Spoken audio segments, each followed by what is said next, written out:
Et on termine notre émission avec Fenêtre sur l'emploi pour parler d'un sujet dont on a plusieurs fois parlé sur ce plateau, la transparence salariale. On en parle avec Maude Jardin. Bonjour Maude. Bonjour. Je suis ravi de vous accueillir. Vous êtes la DRH de Lucas. Et on va parler avec vous de cette directive européenne qui va arriver en 2026, si je suis précis. D'abord, Lucas, c'est quoi exactement ?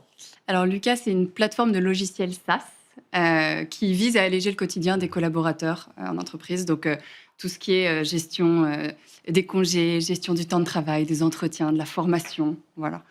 Lucas s'est penché et va se pencher, est très en avance sur cette question de la transparence salariale. J'ai même envie de dire qu'elle n'a pas attendu la directive européenne qui va arriver en 2026 pour s'y mettre. La DRH que vous êtes, pourquoi vous avez choisi d'être innovant sur ce sujet de la transparence qui, à première vue quand même, fait un peu peur à tout le monde ?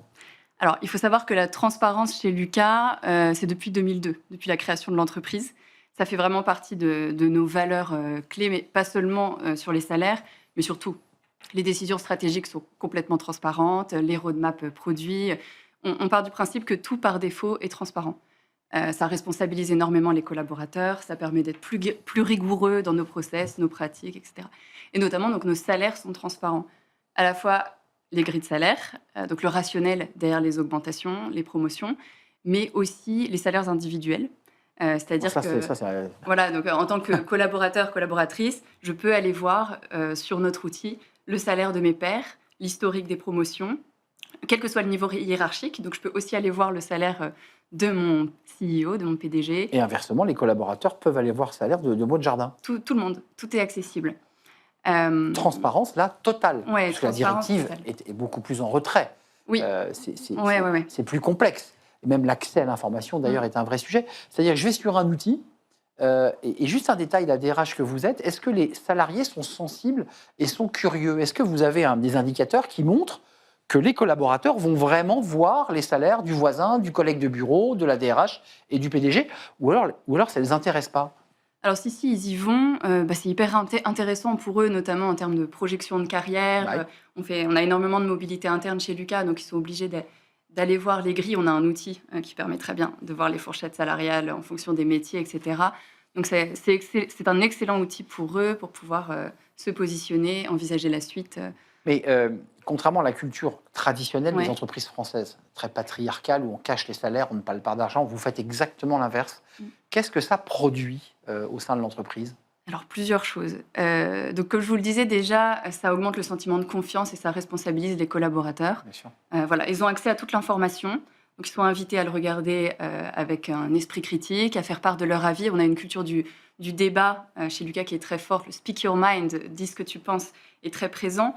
Donc, voilà, on les invite à faire part de leurs avis sur les différents sujets. Donc, première chose. Deuxième chose, ça crée un sentiment... ça produit de la rigueur aussi.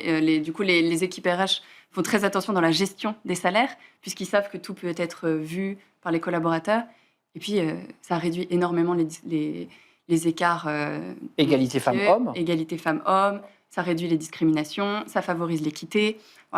Pour moi, c'est très, très positif. Positif, c'est pas une complexité parce qu'il y a des DRH qui vous regardent et qui se disent « mais je veux pas me lancer là-dedans parce que c'est un casse-tête ». Pour vous, ça a simplifié la vie de la DRH que vous êtes ?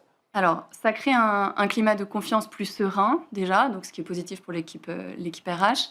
Après, je ne vous cache pas que oui, c'est chronophage. C'est chronophage, c'est exigeant. En tant qu'équipe RH, du coup, on doit faire bien attention de pouvoir justifier toutes les décisions liées au salaire, les promotions, etc. Donc, ça demande du temps, ça demande d'avoir les ressources aussi disponibles au sein de l'équipe. Mais pour moi, ça vaut le coup. Il nous reste très peu de temps, mais j'ai vu aussi que pour les collaborateurs de plus de 3 ans d'ancienneté, juste d'un mot, parce que ça, c'est aussi très innovant, ils peuvent vous réclamer, ou à leur manager, un salaire hors grille. Oui, alors ça va. À condition qu'ils le justifient. Exactement, ça va avec la responsabilisation, la confiance. Pour tous les collaborateurs de plus de 3 ans d'ancienneté, ils ont la possibilité de faire une demande de salaire hors grille s'ils estiment que leur valeur de marché est supérieure à celle que propose la grille Lucas. Mais si vous le validez. Non, c'est le collaborateur qui a le dernier mot. Il s'auto-évalue et a le dernier mot. Oui, il a le dernier mot. Alors après, il y a un moment de débat, tout le monde partage son avis, il faut que ça soit justifié, il faut avec du benchmark, mais c'est le collaborateur qui est responsabilisé. Donc vous avez eu des cas, là, il y a des cas hors grille. Oui, il y en a quelques-uns, il y en a une dizaine par an, là. Ça permet de gérer aussi les cas particuliers, donc c'est pas mal. Et les puis, profils un peu hors cadre. Voilà, les profils hors cadre, hors grille. D'expérience, il n'y a pas d'abus. Hein. Et ils sont dans la transparence, on peut voir leur salaire aussi. Oui, oui, tout est complètement transparent. Absolument incroyable l'expérience que vous vivez, parce que c'est une vraie expérience réelle, concrète, c'est chez Lucas. Merci Maud Jardin d'être venue nous rendre visite. Vous êtes la DRH passionnée de cette transparence salariale. Merci à vous, merci à tous. L'émission est terminée. Merci à toute l'équipe, merci à Nicolas Juchat évidemment, merci à Angel à la réalisation, merci à Paul au son, merci à vous, public, téléspectateurs qui nous suivaient assidûment et qui réagissaient. Je vous souhaite évidemment de très belles vacances. Profitez bien, la fraîcheur, au soleil, à la montagne, à la mer. On se retrouve à la rentrée pour de nouvelles aventures, de nouveaux numéros de Smart Job. Je serai là avec grande joie et plaisir. À bientôt. Bye bye.